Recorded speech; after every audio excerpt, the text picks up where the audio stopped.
दोस्तों, खेती से जुड़ी अनेकों समस्याओं का एक समाधान है गहरी जुताई। लेकिन इसके फायदे तो कई हैं, कुछ नुकसान भी है। अब क्या है ये, आइए जानते हैं। गहरी जुताई के फायदे, इसके नुकसान, उसको करने का सही समय और सटीक तरीका। तो चलिए शुरू करते हैं। दोस्तों, सबसे पहले बात करते हैं गहरी जुताई या फिर डीप प्लाउइंग से होने वाले फायदों के बारे में। सबसे बड़ा फायदा तो ये होता है दोस्तों कि जो जिद्दी खरपतवार हैं, जो कि खरपतवार नाशक दवाओं से या फिर अन्य प्रोसेसेस से खत्म नहीं हो पाते हैं, वो खत्म हो जाते हैं गहरी जुताई करने से। क्योंकि गहरी जुताई करके हम एक तरीके से मिट्टी को पलट रहे होते हैं लगभग 1 फीट की गहराई तक। उदाहरण लेते हैं, जैसे मोथा घास है। मोथा घास का कंद लगभग 6 से 8 इंच की गहराई तक नीचे होता है।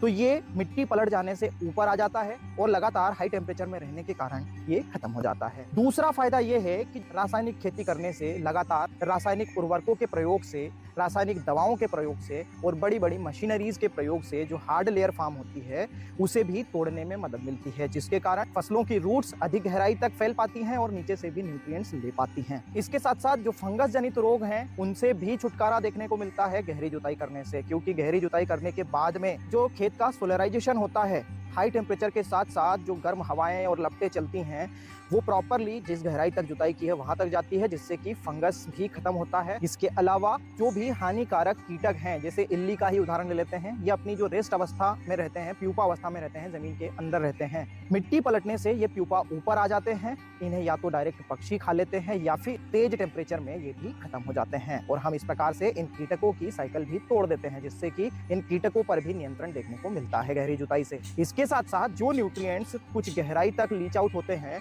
वो भी मिट्टी पलटने से वापस ऊपर वाली लेयर में आ जाते हैं। दोस्तों, गहरी जुताई के फायदों के साथ साथ कुछ नुकसान भी है। जी हाँ दोस्तों, जो लोग जैविक या फिर प्राकृतिक खेती करते हैं, उनके लिए कुछ नुकसान भी है गहरी जुताई के।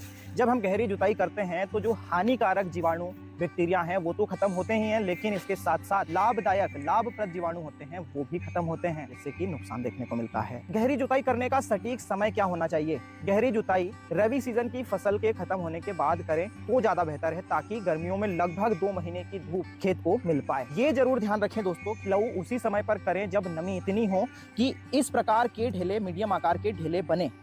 अगर ढेला बड़ा बनता है, मतलब खेत अगर ज्यादा सूख जाता है, उसके बाद प्लाऊ आप करते हैं, तो भी उसका कोई सेंस नहीं बनता। क्योंकि उस ढेले के बीच में जो खरपतवार के बीज या फिर कंद होंगे, या फिर जो कीटकों के प्यूपा उस ढेले के बीच में रह जाएंगे, उन पर टेम्परेचर का कोई असर नहीं रहेगा और वो जीवित बच जाएंगे। और बहुत बारीक अगर कर बनता है प्लाऊ करने के बाद, नमी ज्यादा है, तो भी इसका कोई फायदा नहीं, क्योंकि खेत कॉम्पैक्ट हो जाएगा और गर्मियों में जो गर्म हवाएं चलती है वो अंदर तक पेनिट्रेट नहीं हो पाएंगी, तो उससे भी हमको इतना फायदा नहीं मिल पाएगा। इसलिए समय का चयन नमी को देखकर करें। दोस्तों, प्लाऊ करने की बेस्ट प्रैक्टिस ये है कि आप सिंगल डायरेक्शन में प्लाऊ करें, जैसे कि आप यहाँ पर देख रहे हैं। और उसके बाद में यहाँ देखिए, ये जो मेड़ है, यहाँ पर आपको इस डायरेक्शन में जनरली जो किसान करते हैं प्लाऊ, वो नहीं करना चाहिए। ऐसा करने से फील्ड का जो लेवल होता है वो डिस्टर्ब होता है, लेवल खराब होता है, जिससे कि बाद में सिंचाई देने में समस्या आती है। दोस्तों, ये एपिसोड अगर आपको पसंद आया हो तो अपना वैल्यूएबल फीडबैक जरूर दीजिएगा, वीडियो को लाइक और ज्यादा से ज्यादा शेयर करिएगा। धन्यवाद।